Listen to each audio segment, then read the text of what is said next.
Okay, let's talk about the Tory MP, the first Conservative MP Member of Parliament to come out as transgender.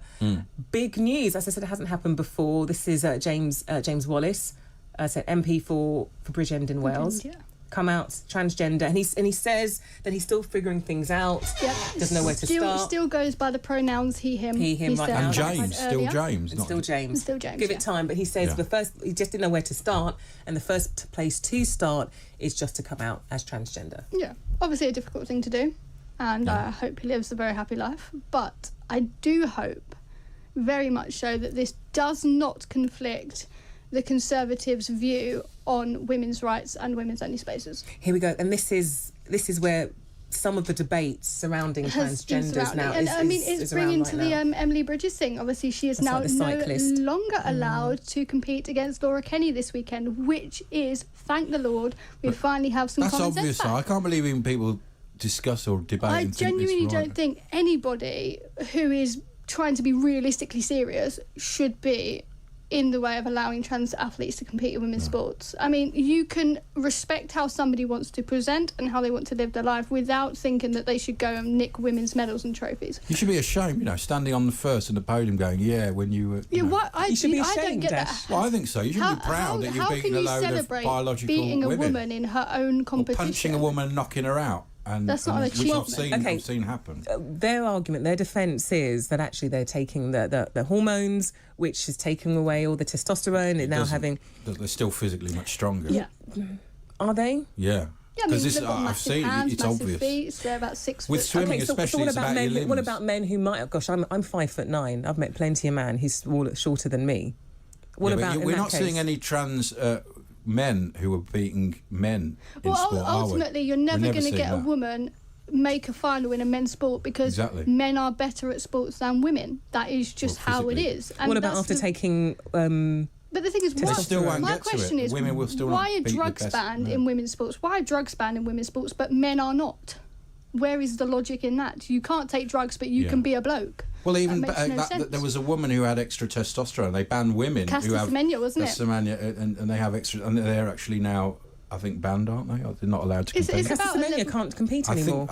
I think that's wrong because she was born a biological woman. And testosterone isn't the only thing at play. It's about their muscle mass, their bone density. I think she has a different slightly different genetic thing as well. But I mean, we do see that a lot in sports. That's why the Kenyans, for example, are very good at running because the way their knees. Well, that is true. I mean, you could say someone who's tall has an advantage in basketball or something. We need to be careful here because sports by nature should be exclusionary. We don't put men against women for a reason. We don't put adults against 10-year-old kids for a reason. We separate Paralympic Games into categories for a reason, and that reason is so that people can compete fairly. And that's the whole reason why men don't compete against women in sports. So what you do is every time a trans athlete wins, a woman loses. And that's what we've got to... So, Sophie, have you made these views? Have you spoken about these views of yours before? Oh, massively, all of the time. And have they come for you? Yes, have people come for you? There is one thing that really angers me, and they say you're a cis woman. Don't call me a cis woman. I'm not a cis woman. Why are you so offended by that? Woman. Oh, because this is them putting you in. Here's the thing: they want us to call trans women, but I've got to call myself a cis woman as if I'm somehow less of a woman than a bloke. How does that make any sense? It doesn't. It doesn't just stop a woman winning. No. It stops another woman getting into the semi-final. It stops another woman qualifying into the Olympics. It stops loads of women. A trans person competes in women's sports, women lose. Okay, well, we were actually talking about James Wallis. I don't know. Yes, now we should probably get back to it. Okay, let's talk about... he's not going to enter any sports. How this has come about. You never know. Oh, we got a caller? Let's take a call. All right, let's take a call. Is this on transgender? Okie dokie. Oh, here we go. Andrew, from Surrey. How are you doing? I'm okay, Claudia-Liza. Oh, that's good to hear. Okay, so we've just been talking about transgender athletes. Mike, did you want to talk about that or more so on James Wallis?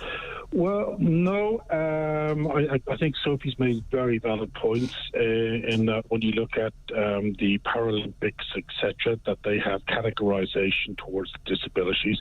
Women's rights, with the Americans getting the vote first. The last European nation to give women the vote was Switzerland, who has more referendums than anybody else, and so on. So the feminist movement of the 60s is going backwards because of this. How people cannot go on that are politicians like Keir Starmer and Angela Rayner and say you can't ask about the penis, such as Caitlyn Jenner in her transitioning was on Women's Hour and said, I'm not going to talk about the P word because it was off scale. And this is where the actual debate starts falling apart, because one side of it wants to tell you how it wants to be debated and not open it out to being something which is much more inclusive to everybody. And women are being cancelled. Women's groups can't have meetings without being attacked by trans groups outside. And you see cartoons of the most butchest guy just wearing a bra and hair all over him saying, I identify as a woman. But Andrew, those are cartoons. Those are cartoons. No, but cartoons actually, they within the political spectrum, can make a very valid point.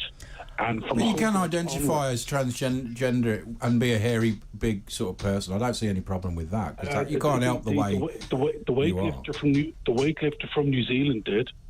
Well, yeah, I'm sorry, you shouldn't be in sport, I don't think, but I don't see any problem with them. And per the point on I can't remember the name of the South African lady, and there was another one from Kenya, is that there is a condition in particular with African women where the testosterone is high and the development of their genitalia is bordering on hermaphrodite. Andrew, let me be devil's advocate here. Has anybody, Andrew, Ash, Sophie, has anybody actually spoken to somebody from the trans community to better understand their points, what they have to say? Sophie? Yeah, so interestingly, in the football league that I played in, called the FA Women's National League, there is a girl who has transitioned to present as a boy, and they still play in the female FA Women's National League. Okay. And I have no problem with that, because where they went through puberty as a girl, they are no different, biologically, retrospectively speaking, even though they now present as a Are they male taking testosterone? me. Yeah, and has their body changed? Muscles, I think they're actually going through gender reassignment surgery so soon, it's still in the process, which is very exciting for them. But it's just like she's small, she's agile, she's a girl, she was a girl, she went through the system as a girl. She didn't, like Emily Bridges, who broke records as a male, Leah Thomas, who competed and came 400th as a male. It wasn't like that. But Andrew, so this isn't about being my trans. point is, maybe do we need to better understand what exactly goes on in the transitional process and who they actually become once they have transitioned to a different sex? But most trans women I've spoken to, they actually agree that they shouldn't be in sport competing. But not all, and this is something else as well. There are divisions within the trans community as well, massively, in terms of what they should be doing. But I saw a woman who was formerly a man beat a woman up, who was a much better fighter than him, kept punching him, but then he was she was a former special forces male, and got a couple of punches in and knocked the woman. But I think it's interesting that you've asked that question, because whenever I talk about this topic, I always get that question of, how would they feel? But nobody ever asks, how do the women feel? Not so much about how they feel, but more as an education, just to better understand the process. I think we should all understand some ignorance, including for myself, in terms of what exactly the process is involved and how their body does change, and does it change enough. But then saying that, the point I brought up earlier is that there's a divide also within the trans community. Yeah. Some who would say it's right for anybody who has transitioned to another sex to compete in their transitioned sex, and those in trans communities say otherwise. But Andrew, what do you think? Do you think it's best to maybe better understand what's going on when it does come to transitioning? But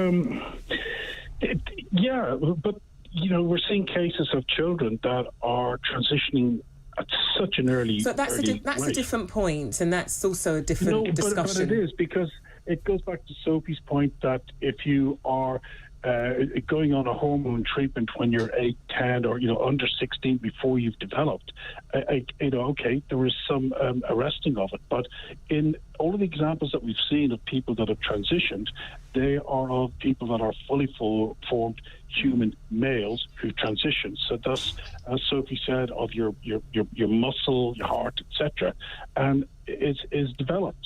And so it's an uneven landscape, and this is what is causing the issues. And we've had the case of, again, excuse me, I've got the name of the person who transitioned early and for female to male, and said that they actually weren't in the correct headspace. I wanted to go back, but now it can't be done. So the minefield that we're stepping up into is not fully formed, and it's not going to be fully formed when you get guys from, in particular, the Labour Party of Keith Starmer, who, when asked a simple biological question, which West Streeting was this morning asked. Well, Andrew, the reality is that there are now many definitions when it comes to who we are, and it comes to our sex. And so because of that, it now makes things incredibly difficult when giving what could have been a definitive answer 10, 20, 30 years ago. Whereas now you have to be very careful. Andrew, calling from Surrey, thank you very much.